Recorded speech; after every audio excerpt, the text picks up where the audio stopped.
السلام علیکم ورحمۃ اللہ وبرکاتہ۔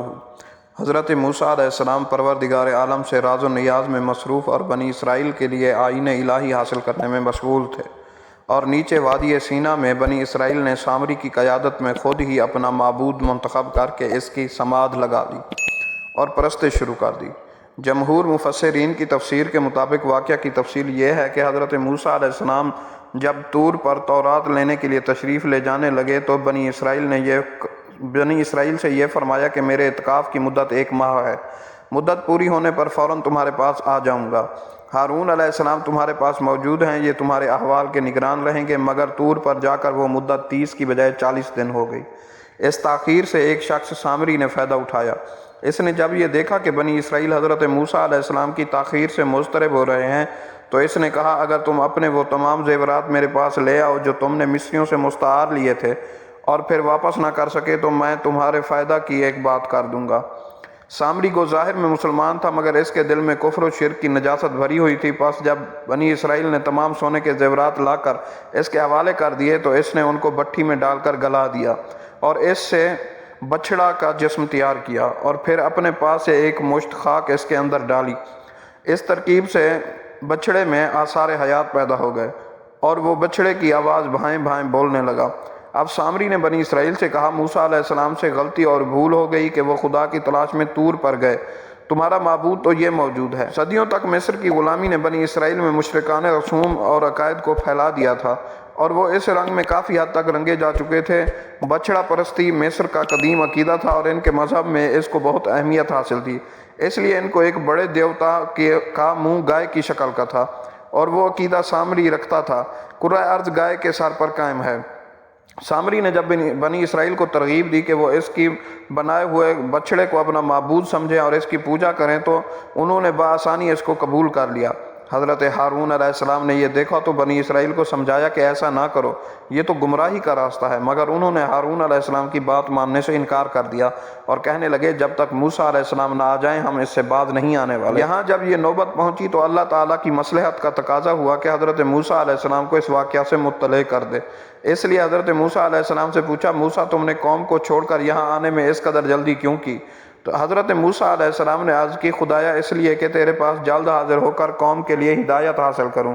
اللہ تعالیٰ نے اس وقت ان کو بتایا کہ جس کی ہدایت کے لیے تم اس قدر مضطرب ہو وہ اس گمراہی میں مبتلا ہے۔ حضرت موسیٰ علیہ السلام نے یہ سنا تو ان کو سخت رنج ہوا اور غصے اور ندامت کے ساتھ قوم کی طرف واپس آئے اور قوم سے خطاب کیا۔ فرمایا، یہ تم نے کیا کیا؟ مجھ سے ایسی کون سی تاخیر ہو گئی تھی جو تم نے یہ آفت برپا کی؟ یہ فرماتے جاتے اور غیظ و غضب میں کانپ رہے تھے، حتیٰ کہ ہاتھ سے تورات کی الواح بھی گر گئیں۔ بنی اسرائیل نے کہا کہ ہمارا کوئی قصور نہیں، مصریوں کے زیورات کے جو بوجھ ہم ساتھ لیے پھرتے تھے وہ سامری نے ہم سے مانگ کر یہ بنایا ہے اور ہم کو گمراہ کر دیا ہے۔ شرک منصب نبوت کے لیے ایک ناقابل برداشت شے ہے، اس لیے اور نیز اس لیے کہ حضرت موسیٰ علیہ السلام بہت گرم مزاج تھے۔ انہوں نے اپنے بھائی ہارون علیہ السلام کی گردن پکڑ لی اور داڑھی کی جانب ہاتھ بڑھایا تو حضرت ہارون علیہ السلام نے فرمایا، برادر میں مطلق خطا کار نہیں ہوں، میں نے ان کو ہر چند سمجھایا مگر انہوں نے کسی طرح میری نہیں مانی، اور کہنے لگے کہ جب تک موسیٰ علیہ السلام نہ آ جائیں ہم تیری بات سننے والے نہیں، بلکہ انہوں نے مجھ کو کمزور پا کر میرے قتل کا ارادہ کر لیا تھا۔ جب میں نے یہ حالت دیکھی تو خیال کیا کہ اب اگر ان سے لڑائی کی جائے اور مومنین کا کاملین اور ان کے درمیان میں جنگ برپا ہو تو کہیں مجھ پر یہ الزام نہ لگایا جائے کہ میرے پیچھے قوم میں تفرقہ ڈال دیا، اس لیے میں خاموشی کے ساتھ آپ کا منتظر رہا۔ پیارے بھائی، میرے تو سر کے بال نہ نوچ اور نہ داڑھی پر ہاتھ چلا، اس طرح دوسروں کو ہنسنے کا موقع نہ دے۔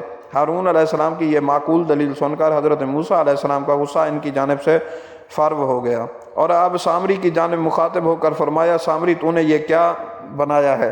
سامری نے جواب دیا، میں نے ایسی بات دیکھی جو ان اسرائیلیوں میں سے کسی نے نہیں دیکھی۔ یعنی غر کے فرعون کے وقت جبریل علیہ السلام گھوڑے پر سوار اسرائیلیوں اور فرعونیوں کے درمیان حائل تھے۔ میں نے دیکھا کہ ان کے گھوڑے کے سم کی خاک میں اثر حیات پیدا ہو جاتا ہے اور خشک زمین پر سبزہ اگاتا ہے، تو میں نے جبریل علیہ السلام کے گھوڑے کے قدموں کی خاک سے ایک مٹھی بھر لی اور اس خاک کو اس بچڑے میں ڈال دیا اور اس میں زندگی کے آثار پیدا ہو گئے۔ یہ بھاں بھاں کرنے لگا حضرت موسیٰ علیہ السلام نے فرمایا اچھا اب تیرے لیے دنیا میں یہ سزا تجویز کی گئی ہے کہ تو پاگلوں کی طرح مارا مارا پھرے، اور جب کوئی انسان تیرے قریب آئے تو اسے بھاگتے ہوئے یہ کہے کہ دیکھنا مجھ کو ہاتھ نہ لگانا۔